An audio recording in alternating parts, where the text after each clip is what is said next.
একজন নির্মাতা যখন কোনো কিছু নির্মাণ করেন তার এক্সপেকটেশন যেটা থাকে যে ভালো হোক খারাপ হোক এটা যেন অধিক সংখ্যক দর্শক দেখে। পরিশেষে একজন শখের মনোবিজ্ঞানীকে উদ্ধার করাটার একটা উদ্দেশ্য এখানে আছে। গল্পের সাথে আমার বসবাস দীর্ঘ ৮ মাস। বাবার শর্ট ফিল্মের পরে আমি আরেকটি কাজ করেছি, সেটা হলো একটা ওবিসি। তো এরপর আসলে আমি একটু বড় কাজ করতে চাচ্ছিলাম, বড় বলতে সব কাজই বড়, ও একটু লেন্থ একটু বড়, মানে ক্ষুধা মিটছিল না। এরপর আমি গল্প খুঁজতে থাকি, গল্প খুঁজতে খুঁজতে পেয়ে যাই একটা গল্প, তার রাইটার পলাশ পুরকায়স্থ। এরপরে গল্পের সাথে আমার বসবাস দীর্ঘ ৮ মাস। নিজে চিন্তা করেছি আরও ৬ মাস, এরপর স্ক্রিপ্টিং করেছি আরও ৬ মাস। তো এরপর একটা স্ক্রিপ্ট রেডি হলো। এরপরে আস্তে আস্তে করে আমাদের যারা ব্যাকগ্রাউন্ড আর্টিস্ট যারা আছি তারা আস্তে আস্তে করে অনবোর্ড হলো। এরপর আমরা প্রি প্রোডাকশনের কাজ শুরু করলাম। আমাদের এই পুরো সিরিজটা কিন্তু স্কেচ করাও আছে একদম টোটাল A to Z।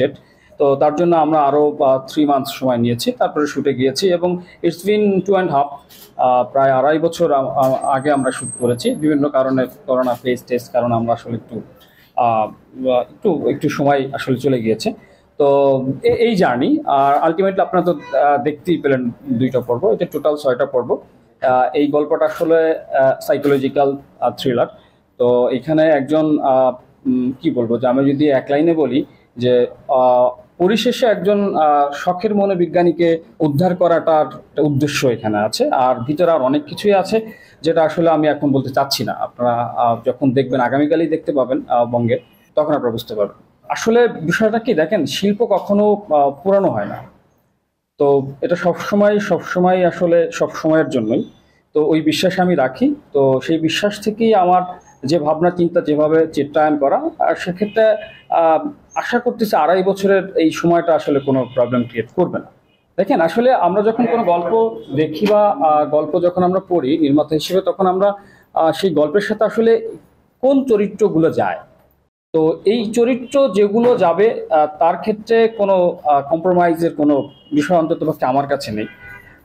যে যাবে তাকেই আমি কাস্ট করব। এবং আফজাল হোসেন স্যারের জন্য আমরা প্রায় অনেক দিনই ওয়েট করেছি। তার ক্যাজুয়াল ছিল না, পরবর্তীকালে আমরা তার জন্য ওয়েট করতে করতে একটা টাইম পাই। মানে আমি যেটা বলতে চাচ্ছিলাম যে আমার একদম যে চরিত্রগুলো যায় তার জন্য আমি ওয়েট করতেও রাজি থাকি। আমি আমার মতো করে এটা কঠিন না সহজ ওইভাবে আমি কখনোই চিন্তা করিনি, এটা হয়ে গেছে। একজন নির্মাতা যখন কোনো কিছু নির্মাণ করেন তার এক্সপেকটেশন যেটা থাকে যে ভালো হোক খারাপ হোক এটা যেন অধিক সংখ্যক দর্শক দেখে। আমার আকাঙ্ক্ষা তাই থাকবে যেন অধিক সংখ্যক দর্শক এটা দেখে। প্রত্যেকটা শিল্পীর কিছু কথা থাকে, কিছু বক্তব্য থাকে, সেই বক্তব্যগুলি আসলে সে তার নির্মাণে তুলে ধরে। তো আমি আমার বক্তব্যগুলি তুলে ধরেছি। তো এর মধ্যে বিশেষ কি আছে কি নেই সেটা দর্শক বিবেচনা করবে। আপনার এই ছবিটা কি রোমান্টিক না অ্যাকশন না এটা সাইকোলজিক্যাল থ্রিলার একটা। সংবাদ, ফিচার ও অনুষ্ঠানের জন্য ভিজিট করুন সংবাদ প্রকাশের ওয়েবসাইট এবং যুক্ত থাকুন ফেসবুক পেজ ও ইউটিউব চ্যানেলের সঙ্গে।